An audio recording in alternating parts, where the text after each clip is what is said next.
Без Рәсәйдә яшәйбез.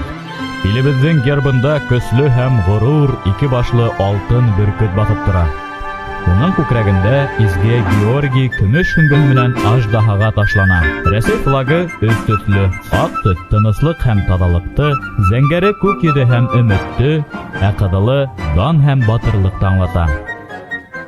Илебезнең баш калаһы Мәскәү. Безнең ил дөньяда иң зуры. Уның бер сигенән икенчесенә тиклем 8 көндән ашыу поезда барырга кирәк.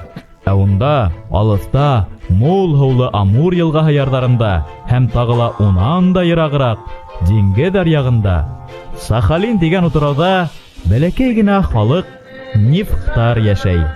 Нифхтар бу yerдә элек-электән яшәгән. Улар шәп балыкчы һәм һунарчы. Кышкы киемде янлек тирәһеннән текәләр, яйгы киемнәрен балык кавы һәм тәңкәләреннән тегеп кигәннәр. Ләкин иң гаҗәбе, Нифхтар аю хәтлем аюды һыер урынына йорт алды хайваны итеп үрсетүче бердән-бер халык. Тагы унда, Кырагай урманда, дөньяла бик һирәк осрай торган Амур юлбарысы яшәй.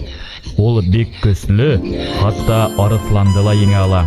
Нифхтарның мөҗизәле әкиятләрендә бөтә хайваннар да кешеләр кебек акыллы һәм гадел. Һәм уларның һәр бер әкияте тылсымлы, сихри ташка охшап йымылдап тора.